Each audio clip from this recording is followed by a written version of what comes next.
Buenas tardes, amigos de Contraargumento. Estamos nuevamente con nuestro amigo, el escritor, el historiador Carlos Mayer. Vamos a dialogar un poquito sobre lo que fue la guerra México-Estados Unidos. Gracias, Carlos. Buenas noches, ¿cómo estás? Pues, como hemos visto en los cápsulas que hemos tenido aquí en el canal, esta guerra fue muy interesante en términos también militares. Comentabas tú, Carlos, la entrada de Cortés por Veracruz y también que los gringos usaron la misma ruta.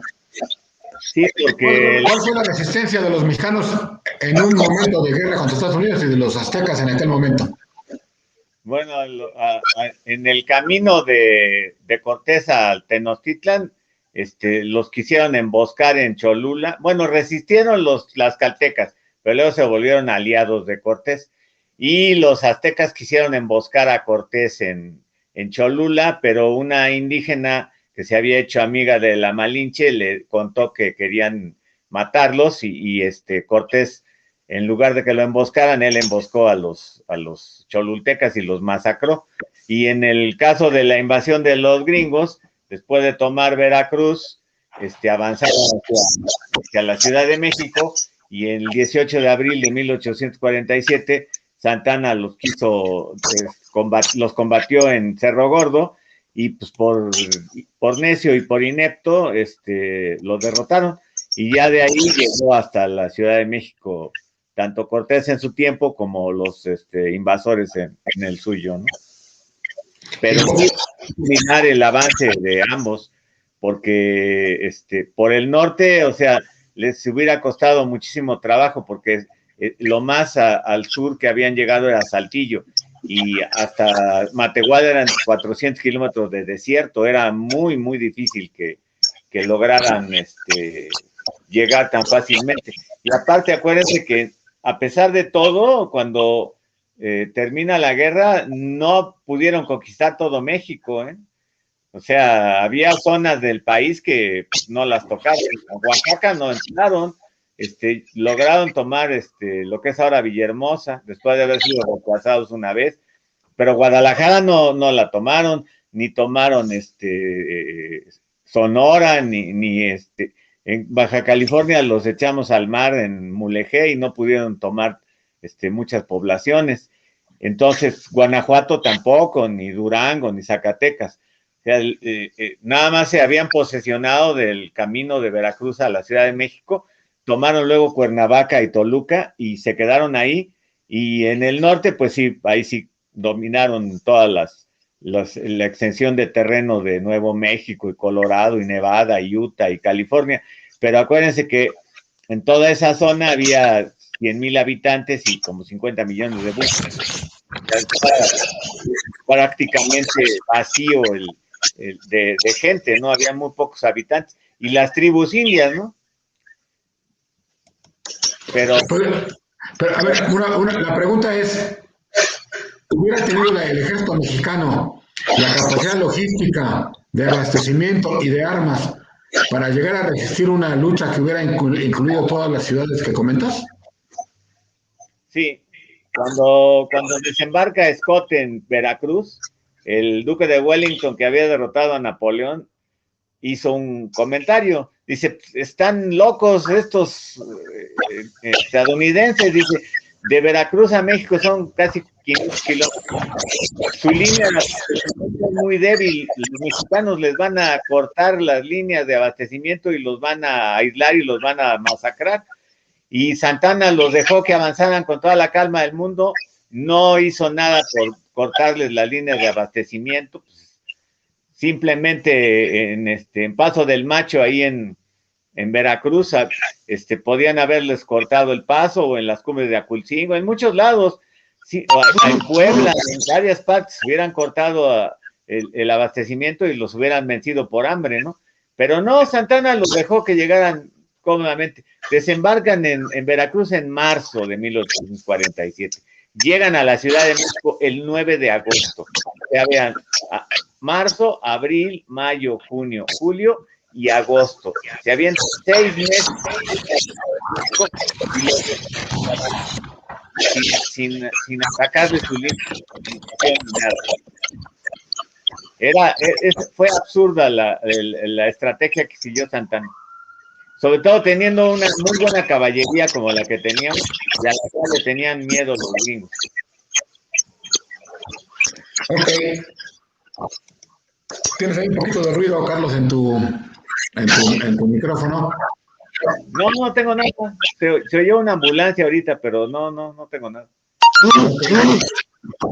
Este planteamiento militar táctico de los Estados Unidos y el de México, si se analiza solamente en ese tenor, si quitamos lo político, podríamos decir que México pudo haber ganado esa guerra. Sí se pudo, pero pues los errores estratégicos y las traiciones nos fastidiaron, ¿no? Por ejemplo, la guerra comienza en 1846. ¿Por qué? Recuérdense que Texas se había separado de Coahuila, de México, cuando derrotaron a Santana en San Jacinto y firmó los tratados de Velasco reconociendo la independencia de Texas. Texas fue independiente de 1836 a 1845, cuando se anexó a los Estados Unidos. Y México siempre reclamó Texas, nunca reconoció la independencia de Texas. Entonces, después de la derrota de Santana, hubo guerra entre México y Texas. En 1842, el general Adrián Wall, que era francés, que peleaba en el ejército mexicano, tomó San Antonio Béjar, o sea, San Antonio, Texas, y derrotó a los tejanos y luego se tuvo que retirar. Y hubo una expedición de los tejanos a Santa Fe, a Nuevo México, que los derrotaron y los apresaron y se los trajeron prisioneros y trataron de escaparse y los volvieron a capturar y el general Ampudia diezmó a los gringos, o sea, 1 de cada 10 prisioneros de los tejanos lo fusilaron y santo remedio, ya no volvieron a tratar de escaparse.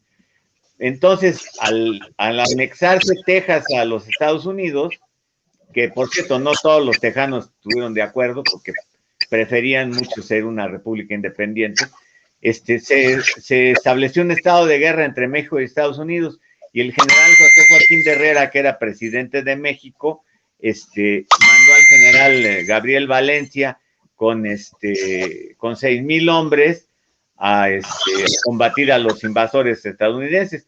Y el general, perdón, no era Gabriel Valencia, Mariano Paredes de Arrillaga, ya me estoy confundiendo, ya la edad.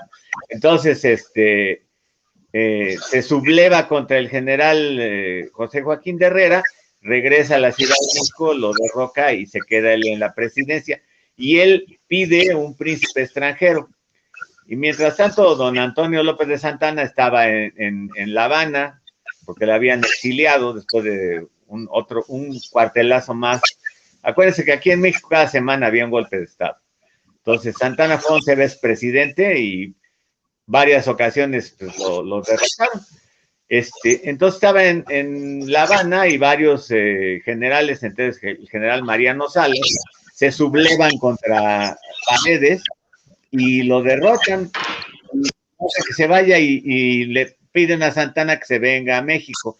Santana llega con Veracruz bloqueado por la Armada de los Estados Unidos y hay una carta del Comodoro Connor al ministro Morrow de Marina en la que dice textualmente, y viene, no lo estoy inventando, viene en el diario del general Taylor de la guerra entre México y Estados Unidos. Dice, Santana llegó y le di paso franco. Si a más traidor lo quieren, obviamente, ¿para qué dejan pasar a un oficial de alto rango mexicano si estaban bloqueados los puertos por la Armada de los Estados Unidos? Lo hubieran detenido, lo hubieran regresado a La Habana o lo hubieran capturado, pero no lo dejaron pasar porque estaban de acuerdo con él, entonces pues les convenía que Santana llegara a la Ciudad de México. Entonces llega a la Ciudad de México y mientras tanto ya se había ¿cómo se llama? Presentado el estado de guerra entre México y Estados Unidos, porque en un lugar que se llama Carricitos, al sur del río Nueces, porque Texas terminaba en el río Nueces, y de entre el río Nueces y el río Bravo había una franja de territorio muy grande, y esa zona México la consideraba como mexicana, y los estadounidenses, cuando se anexaron Texas, dijeron que esa parte también era tejana, que no era cierto. Entonces ahí en Carricitos hay un combate muy intenso y capturan los soldados, la caballería mexicana, al mando del general Torrejón, captura, mata y hiere a un grupo de soldados de la caballería de los Estados Unidos al mando del capitán Seth Thornton. Ese capitán luego lo canjean y lo vamos a matar aquí en Padierna, o sea, no se salvó, se salva ahí en Carricitos de ser muerto, pero lo y luego vuelve a combatir y lo matan en Padierna. Entonces, el presidente Polk, mañoso, dice que el sangre estadounidense había sido derramada en territorio estadounidense, que no era cierto, porque esa parte era de esa zona, era parte de México. Entonces, el 8 y 9 de septiembre de 1846, los dos primeros combates de la guerra, en Palo Alto, donde hay un empate técnico, y en Resaca de La Palma o Resaca de Guerrero, al otro día, donde agarran dormido al general Arista y lo derrotan. El general Arista, que luego fue presidente de la República, es medio controvertido porque el escritor don Carlos María de Bustamante, que fue editor del Padre Morelos, en un libro que se llama El Nuevo Bernal o Historia de la Invasión de México por los estadounidenses, comenta en un párrafo que Arista les estaba vendiendo ganado a los invasores. O sea, habla muy mal de este general, ¿no? Que luego fue presidente de la República. Entonces, se pierden esos dos combates y el ejército mexicano abandona Matamoros y se retira hacia Monterrey, y los soldados de los Estados Unidos, al mando del general Zacarías Taylor, avanzan hacia el sur, y el 21 de septiembre de 1846 van a atacar la ciudad de Monterrey, y durante 3 días hay unos combates muy intensos. Los invasores estaban acostumbrados a combatir en campo abierto, y ahí es un combate en una ciudad, entonces casa por casa y calle por calle tienen que pelear y sufren muchas bajas. Y el general Ampudia, que había suplido al general Arista, Pedro Ampudia Grímares, era de origen cubano, y combaten bien los mexicanos. Ahí aparece ya el batallón San Patricio, que le toca resguardar la ciudadela, que era la llave de Monterrey, bajo el mando del coronel López Uraga, y ahí va a presentarse la capitana María Josefa Dos Amantes, que se presenta ahí vestida como militar para ayudar a la defensa de la ciudad de Monterrey. Y también aparece por ahí María Josefa Sosaya, que se dedica a curar a los heridos mexicanos y a animarlos para que siguieran combatiendo.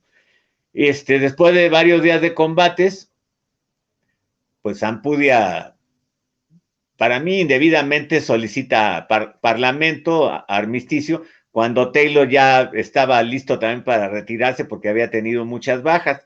Entonces, el armisticio se firma y le permiten al ejército mexicano retirarse hacia el sur con su artillería, sus banderas y la totalidad de las tropas.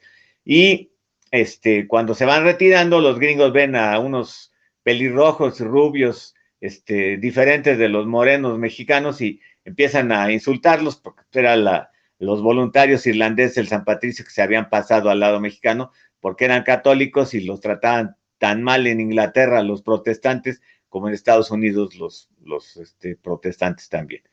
Y se retiran hacia el sur. Entonces, los gringos siguen avanzando y llegan a Saltillo. Mientras tanto, Santana, ya aquí en México, organiza un ejército, se va a San Luis, recupera los restos del ejército de Monterrey, lleva más tropas, y con 20,000 hombres se va de San Luis hasta Saltillo. Y antes de llegar a Saltillo, en la Angostura, ahí ya había perdido como 5,000 hombres, pues es que era invierno y los mexicanos no tenían servicios sanitarios buenos, ni uniformes, ni zapatos. Entonces, les toca mal clima. Recuerden que los desiertos de día es un infierno y de noche es una nevera, ¿no? Entonces el 21, 22 y 23 de febrero del 47 son los combates de la Angostura que ya habíamos mencionado antes. El ejército mexicano les pega muy duro a los gringos, combaten los soldados de San Patricio ahí como tropa de artillería, logran capturar una batería de campaña de los invasores, siendo la primera vez que perdían una batería de campaña en un combate. Se la traen a México y aquí la recuperan los gringos en Padierna y se la llevan a Estados Unidos con un letrero que decía Lost with Honor, Recovery with Glory, perdida con honor y recuperada con gloria. Y el 23 de febrero, después de estar ya a punto de vencer a Taylor, que ya estaba listo para replegarse hacia Monterrey, Santana decide retirarse porque sabía que en México había un problema y efectivamente estaban sublevando los polcos, pero Saltillo está a 1,000 kilómetros de México. Entonces, yo no sé cómo se enteró, no había palomas mensajeras, ni internet, ni telégrafo, nada. Santana ya sabía que había un problema y eso le sirvió de pretexto para abandonar el campo de batalla. Entonces, y hasta ahí llega el avance de los estadounidenses por ese lado. Pero ahora recuerden que también atacaron la ciudad de Chihuahua y derrotaron al gobernador Ángel Trías y tomaron la ciudad. Ese fue otro avance. Habían capturado Laredo antes. Y otro grupo de americanos al mando de Doniphan van hacia Nuevo México, capturan Santa Fe y Taos y siguen hacia California, que ya había habido una sublevación en California y con un tal Fremont y habían creado la República del Oso, es una bandera con un oso, y se habían separado de México y habían capturado varias ciudades, Los Ángeles, Monterrey, en California hay una ciudad que se llama Monterrey también, San Francisco, San Diego y todo, pero los californianos mexicanos luego se rebelan contra los gringos y los expulsan de varias de las ciudades y hay varios combates contra los estadounidenses ahí en California. Inclusive se les derrota en 2 o 3 combates y en la batalla de San Gabriel el gobernador Pío Pico derrota a las tropas de Doniphan y le dan un lanzazo y lo hacen que pierda un brazo y ya está a punto de morir. Y después de varios combates hay un armisticio en la ciudad de Cahuenga, en la cual se comprometen ambos bandos a no combatir hasta que no se sepa el resultado de la guerra.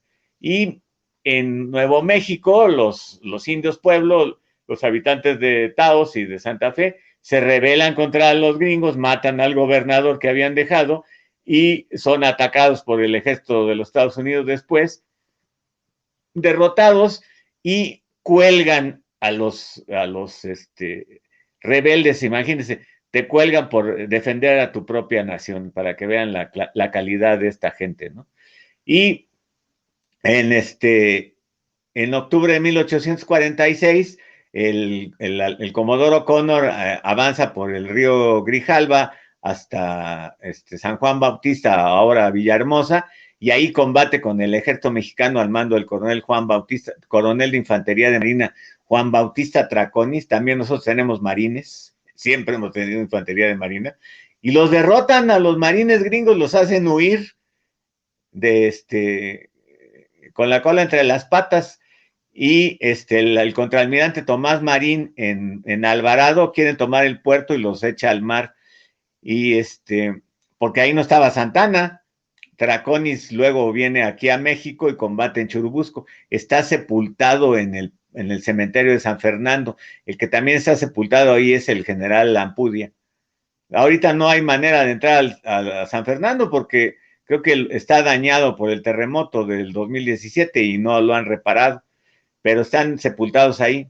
Entonces ahí se les venció. También en otro sitio que estábamos platicando hace rato, en el puerto de Mulegé, ahí en Baja California, los estadounidenses quieren desembarcar, pero los habitantes de Mulegé ponen maniquíes armados y hacen creer que hay mucha gente, muchos soldados, y los gringos después de un combate se retiran y dejan el puerto en manos mexicanas. También toman Mazatlán, bloquean Acapulco, que no lo toman, y bloquean Salina Cruz. O sea, no pudieron dominar todo el territorio mexicano. pero al terminar la batalla de la Angostura se dan cuenta de que por el norte iba a ser muy difícil tomar México.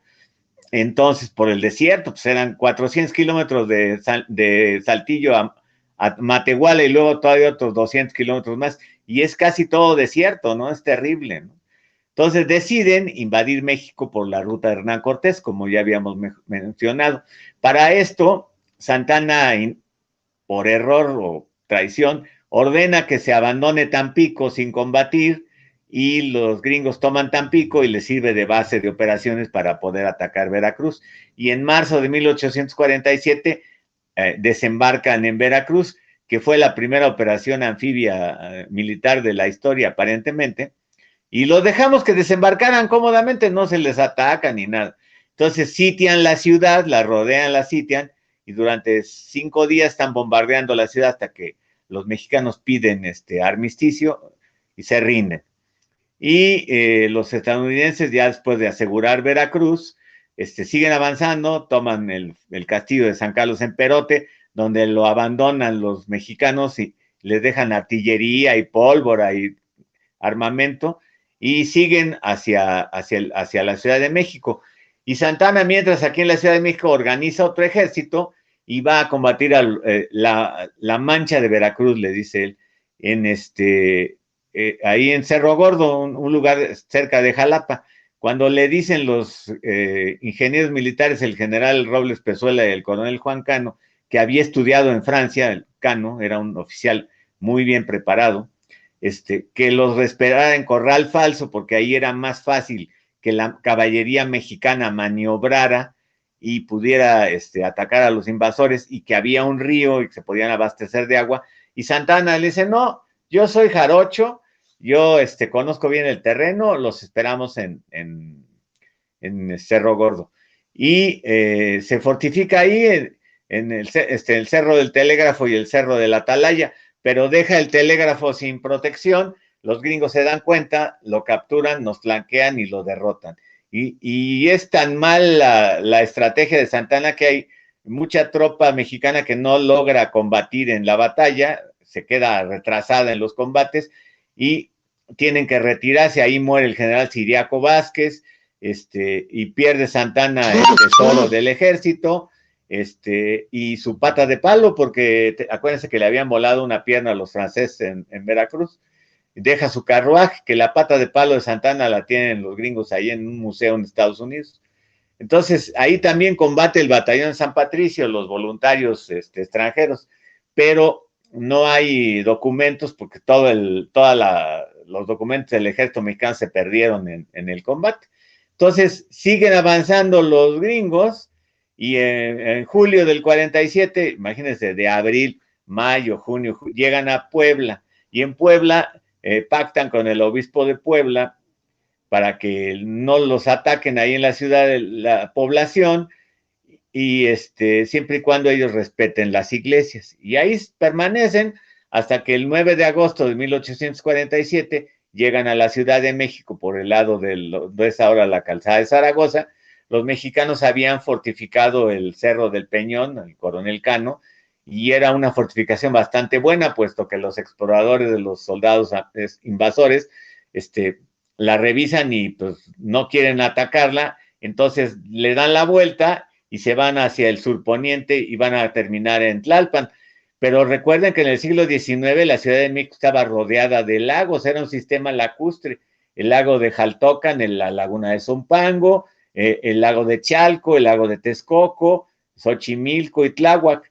Entonces van rodeando así, por el surponiente hacia Tlalpan, y pasan el lago de Chalco, parte del lago de Xochimilco, y los dejan que avancen cómodamente. No hay un solo soldado mexicano que los vaya a atacar, siendo que había lugares que les decían mal país, porque pues, eran magueyales y ciénegas y pantanos, y los podían haber bloqueado. Dicen por ahí, Roa Bárcena menciona en su libro que con 10 o 20 soldados hubieran parado a todo el ejército de los Estados Unidos, porque era un lugar terriblemente difícil de acceso, ¿no? Pero Santana los deja que hagan lo que quieran. ¿Vale? Una pregunta. En esto que dices tú, que van pasando por ciertos lugares, mi pregunta es, ¿la población misma no los enfrentaba como ciudadanos mexicanos más allá que estuvieran en el ejército? No, no hubo mucha resistencia, sino hasta más tarde. Y además Santana le pidieron armas y no se las quiso dar. Pasaron por ahí por Mexicalcingo y por Coyuya y por toda esa zona, que en ese entonces pues, eran lagos, acuérdate. La calzada de la Viga era un canal que venía desde el sur hasta acá. No llegaban, acuérdate que no sé si leíste Los Bandidos de Río Frío, se los recomiendo que lo lean, estimados oyentes y gente del auditorio. Ahí dicen que las trajineras que venían desde Xochimilco y Tláhuac llegaban a la calle de Roldán atrás del Palacio Nacional y venían por la calzada de la Viga, que era un canal. Entonces era una zona terriblemente difícil de acceso, pero lo dejan pasar con artillería, caballería, imagínate, pues no se les hace nada. Entonces el 18 de agosto llegan a Tlalpan, a San Agustín de las Cuevas, y al otro día combaten en Padierna, que está ahí pues del lado de lo que ahora es Six Flags, ahí estaba el rancho de Padierna, Ansaldo, y los estadounidenses se ponen del otro lado, del lado de Perisur, en el cerro de Zacatepetl, que todavía existe, ahora es una zona residencial muy exclusiva, y está el cerro, todo el mundo lo ve cuando pasa por el periférico, está hacia el poniente de Perisur. Entonces el combate ahí es el 19 de agosto, al mando del general Gabriel Valencia y las tropas del Ejército del Norte, y combaten contra los invasores.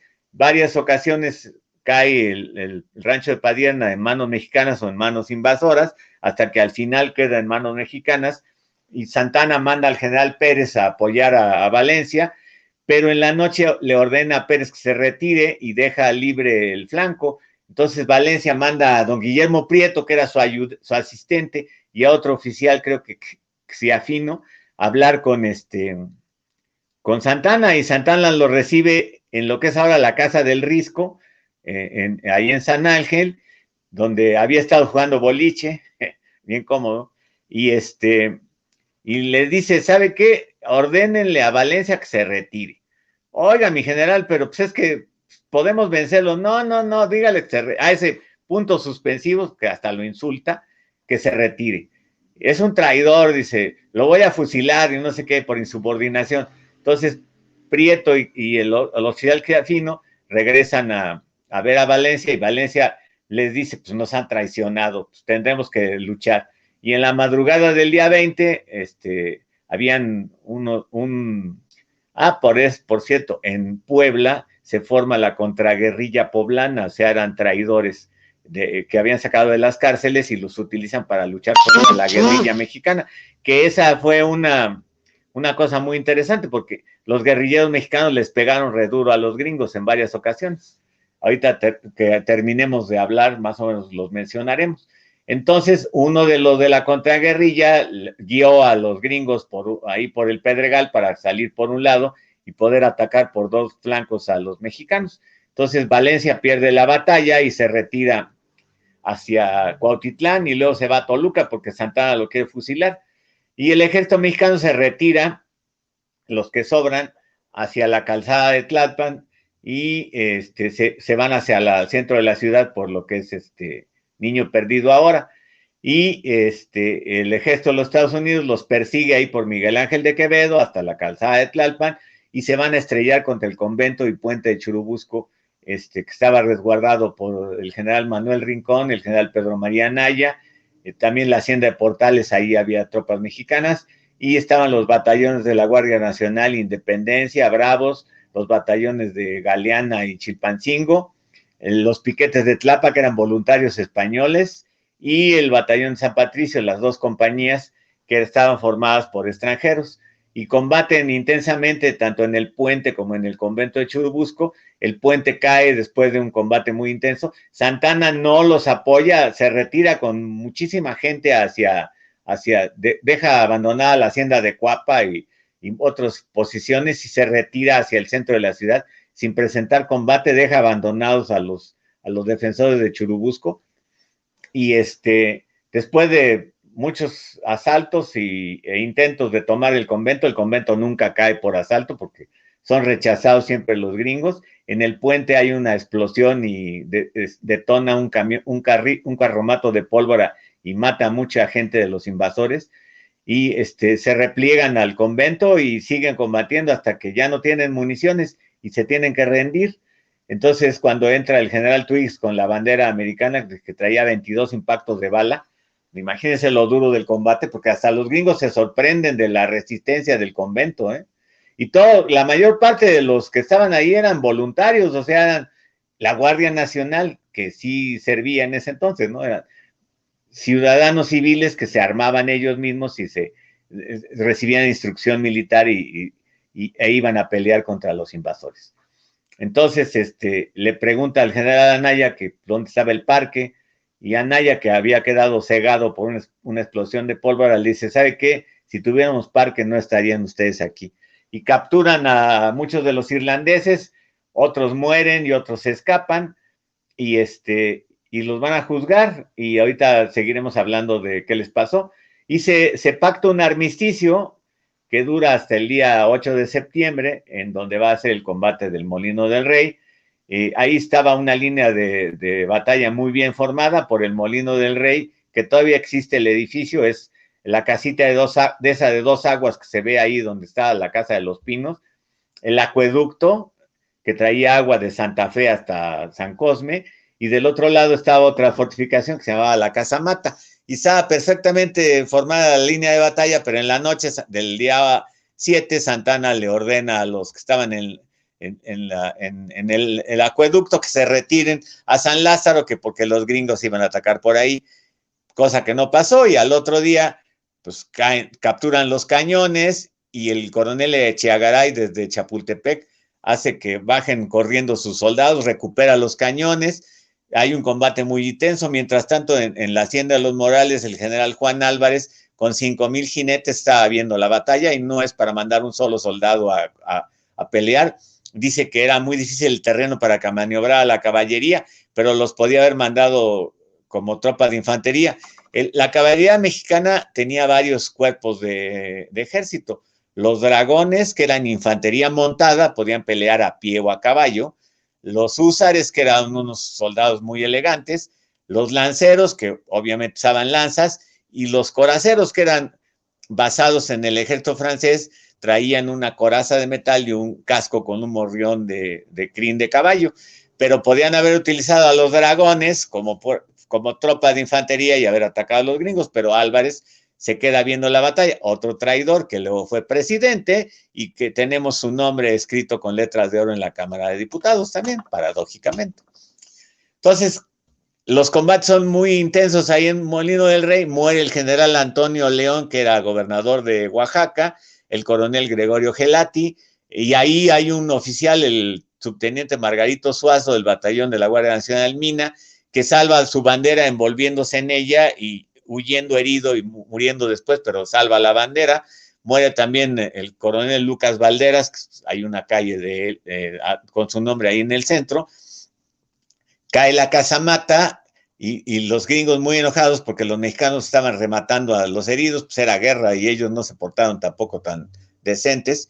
Ya una vez que cae la Casa Mata, cae una granada de Chapultepec ahí, estalla y mata a muchos invasores, y después cae el Molino del Rey y el ejército mexicano se retira hacia el centro de la ciudad, y terminan ahí los combates por ese día. Y luego los estadounidenses creían que era un molino de pólvora y era un molino de trigo, y al general Scott le hacen cargos y lo someten a una corte marcial por los 800 hombres que perdió durante el combate, porque acuérdense que antes las heridas no eran tan fácilmente curables, ¿no? Te daban un tiro en una pierna o en un brazo y tenían que cortarte el brazo o la pierna. Te daban un tiro en el abdomen, te morías. Te daban un tiro en el pecho, obviamente también, o en la cabeza, ¿no? No había rayos X, no había anestésico, apenas empezaba la anestesia. Entonces era una mortalidad del 92% de los heridos se morían. Eran difícil que se salvaran. Entonces, termina el combate del Molino del Rey, se retiran los gringos hacia Tacubaya y preparan el ataque a Chapultepec. Pero para esto, el día 10 de septiembre, 2 días después del Molino del Rey, cuelgan a 16 irlandeses en la plaza de San Jacinto, ahí en San Ángel, y entierran a 6 en Tlacopac, y a los otros parece que los sepultaron en el Panteón de San Rafael, ahí en San Ángel.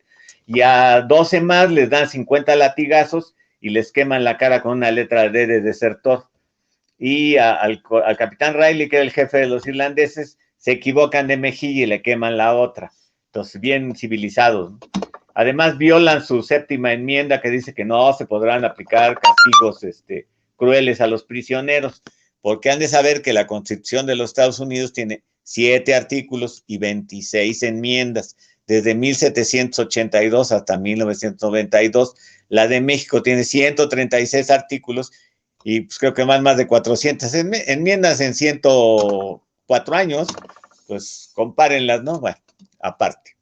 Entonces, el día 11 fusilan a 2 patricios más, y luego los invasores el día 2 empiezan a atacar el castillo de Chapultepec, lo bombardean todo el día, y el día 13 inician el asalto. El castillo estaba defendido por el batallón de Toluca, por los alumnos del colegio militar, y Santana manda al batallón de San Blas, 400 hombres para... En total, los mexicanos eran como 1,000 y eran como 6,000 americanos, estadounidenses. Entonces, Santana, teniendo más tropas, no las usa y deja que masacren al batallón de San Blas, donde muere el coronel Xicoténcatl, y de los 400 hombres se salvan 30 hombres, un oficial y la bandera. Y el castillo de Chapultepec muere mucha gente, y mueren los cadetes del colegio militar que no quieren retirarse y siguen combatiendo. Vicente Suárez, Francisco Márquez, Agustín Melgar, Fernando Montes de Oca, Juan Escutia y el teniente Juan de la Barrera. Y cae el castillo y los gringos siguen avanzando por la calzada del Niño Perdido, ¿cómo se llama? Por Arcos de Belén, y ahí combaten en la garita de Belén, y por el circuito, lo que es el circuito interior, hasta la garita de San Cosme, que está ahora en donde está la esquina de San Cosme y lo que es el circuito interior. Y eso es el día 13 de septiembre. El día 14 de septiembre en la mañana entran por la avenida, lo que es la avenida Juárez, cruzan la Alameda y van a salir ahí por lo que es ahora Madero, que eran entonces Plateros, al Zócalo, y toman el Zócalo. Y ahí el pueblo empieza a atacar a los invasores. Y hay combates callejeros 14, 15 y 16 de septiembre de 1847. Y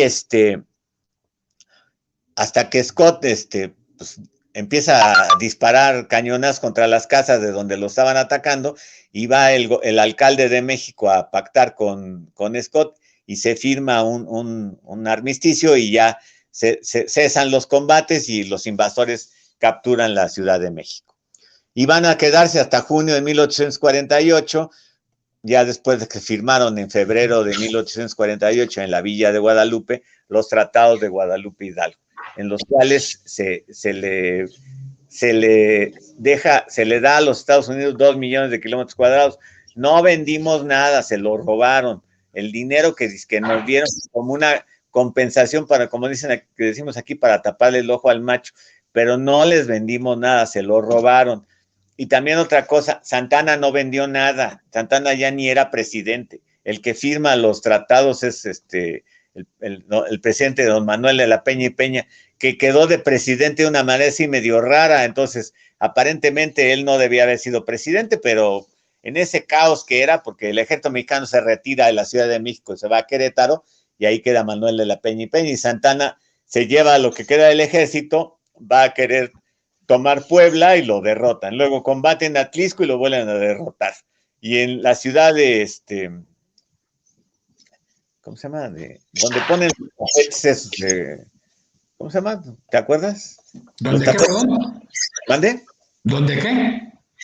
En Guamantla, donde hacen tapetes de flores. Ahí el capitán de lanceros mexicanos, don Eulalio Villaseñor, mata en singular combate al jefe de los Rangers tejanos, un tal Walker.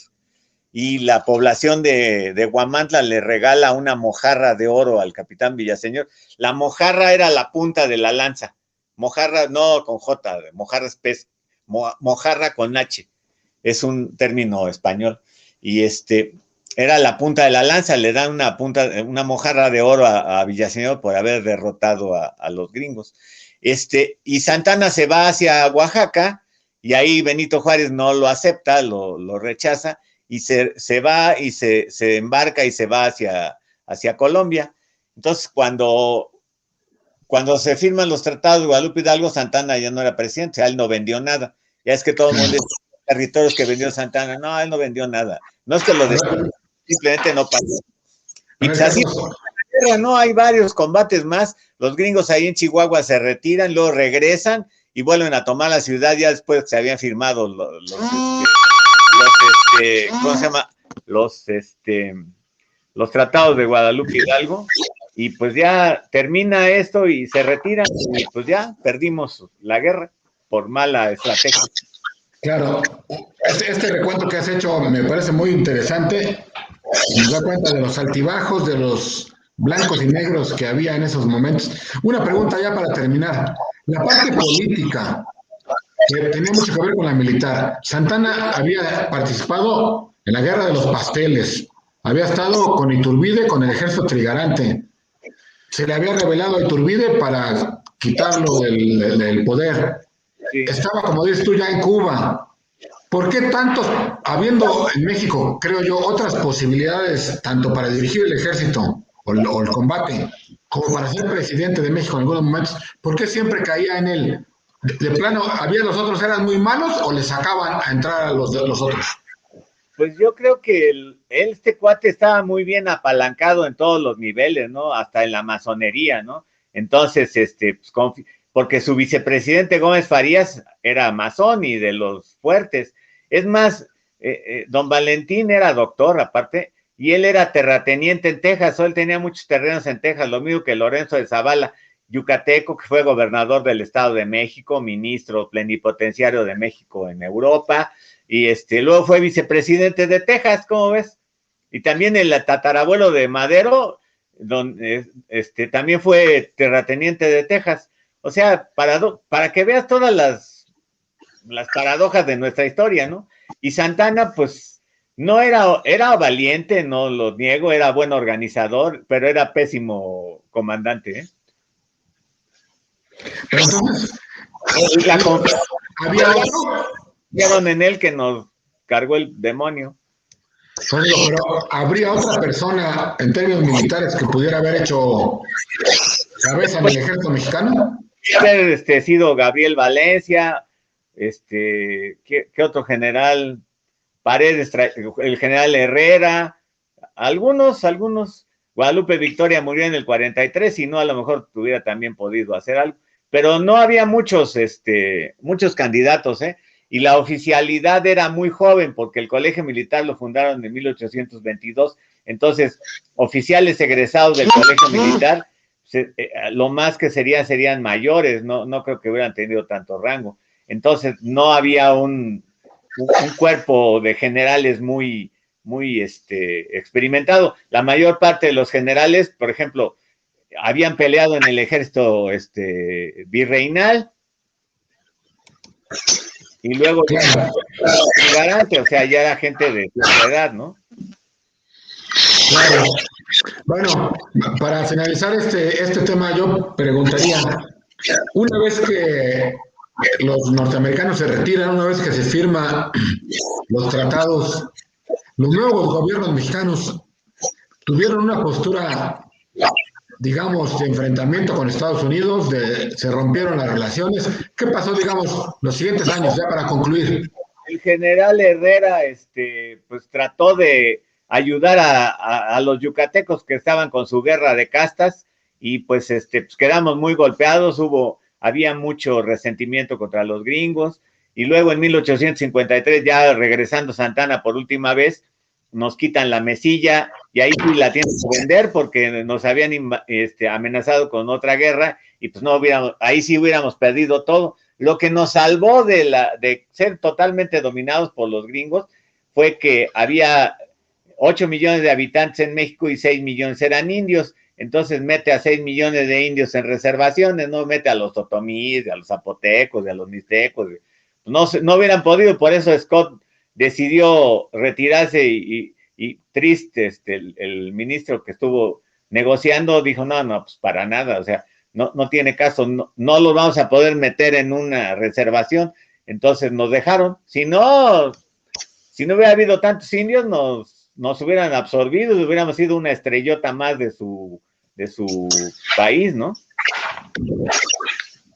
Claro, muy bien. Pues muy interesantes estos diálogos. Vamos a continuar, compañeros y amigos que nos ven en este programa de contraargumentos de la historia. Vamos a seguir platicando. Obviamente la historia tiene muchos segúnes, la parte militar en este caso, la parte política, y también revisar las personalidades, que siempre viene siendo un tema pues, muy importante para entender las razones por las cuales el destino va, ¿no? Nada más si quieres. Un solo ¿Perdón? programa. Sí, claro. Estaremos hablando de pronto. Pues muchas gracias, Carlos, por esta plática. Gracias a todos los que nos vieron. Gracias, estés bien, Leonel. Buena tarde. Bye.